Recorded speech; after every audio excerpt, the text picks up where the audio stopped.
Hi everyone, my name is Matt, and you're watching Demo Reel. And earlier today, we premiered Tape by this man right here, Nick Fasano. Nick, how you doing, man? I'm doing well. A little bit cold, but yeah, I hear you. It's at the time of recording this video, it's March and unseasonably cold.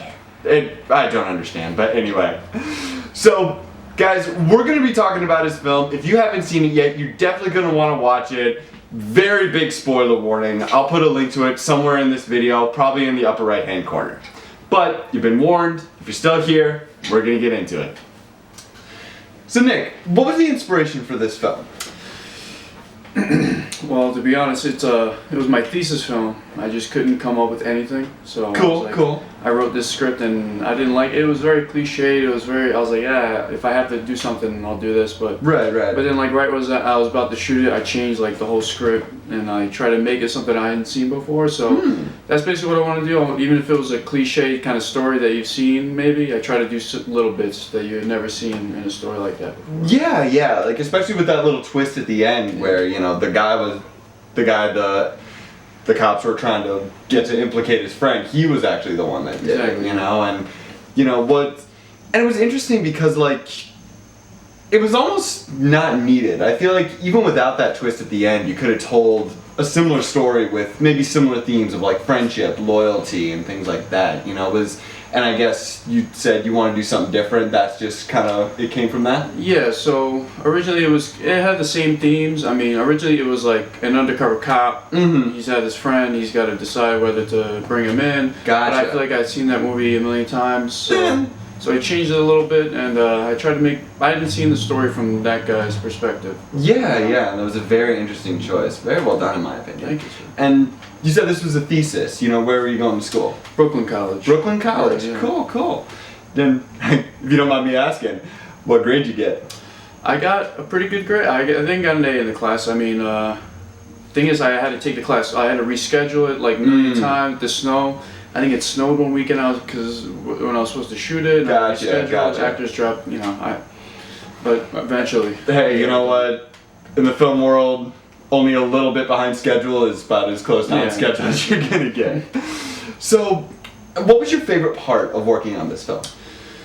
Probably just getting it done. Because I actually seeing if it would work. Because the script, the script I thought was good. But it's a lot of like, if you miss one detail, then like you don't know what the hell's going on. So, I hear you. So the script is like dense, and there's not really, the dialogue is what is needed, and that's it.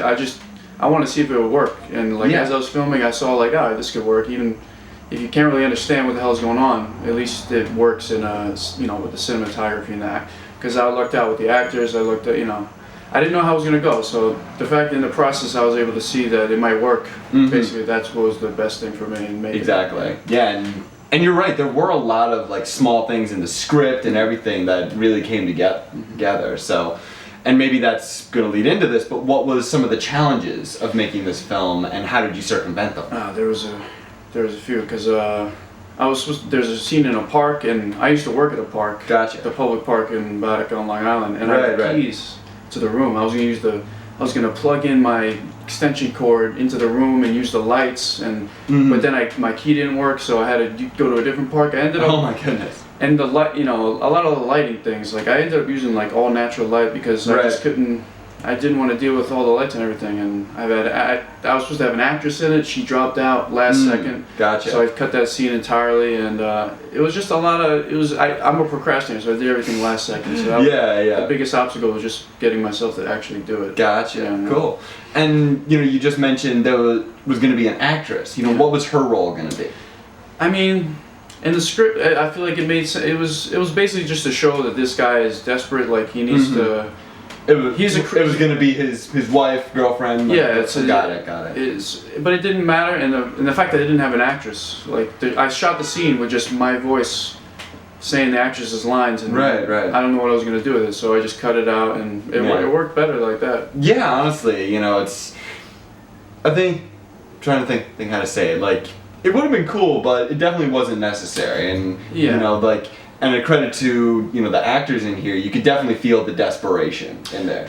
Yeah, and even if they mentioned people that they mentioned a girlfriend that's pregnant, like And because I had that in the script, I was like, yeah, you should see her. But then I guess you don't need to. You know, Yeah, exactly. Like, you mentioned that, and that's like, okay, instant motivation and desperation. I feel like, and plus in my editing class, they kind of broke down my film in front of me, and they were like, because this is for my thesis film, and they're like, yeah, you don't need that scene. That scene sucks. And I was like, all right, I believe you guys. Got it. I was like, sure. Nice. So I took it out, yeah. Cool. And if you remember, what gear was this shot with? Okay, I think I used a Canon Gotcha. 5D Mark II with a Zeiss lens kit. I don't think I used a tripod the whole time. I think maybe Really?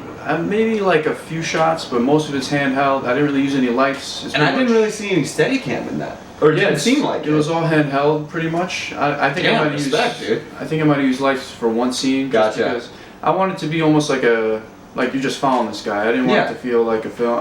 Fair. I feel you. It was, kind of gritty. Almost. Yeah, and that gave it a much more personal feel. Yeah, because you felt like you're in this guy's life for a little bit. Definitely. And Nick, what's on the horizon for you? What's next? Basically, just with film you need money, so I have a job and I'm trying to just save for my next film and during the spring because I don't want to be shooting it. It's all exteriors basically, so Gotcha. I don't want to be freezing my ass off like this one. I hear you. So yeah, I'm just saving for my next film. I'm almost ready. Probably May I'll be shooting it, and hopefully it turns out good. Does that have a title yet, or? Working title is CVS. CVS. Got it. I don't know if I can use that with the the product. Somehow I get the feeling you're not making a CVS commercial. No, it could be Dwayne Reed. You don't need to get. I'll reach out to them. I'll see who's one to pay. Fair. Yeah. All right. Well, listen, Nick, man. Thanks for taking the time to chat with me, man. Thank you for having me. And you guys, thank you for tuning in. I really hope you liked the discussion. If you haven't seen Tape yet, go check it out. It's the first crime drama we've ever had on this, and I was super psyched about that. I love that genre, and I thought this one was really well done. And definitely keep an eye out for Nick's next film. I'm sure it's going to be great. And until next time, guys, you're watching Demo Reel.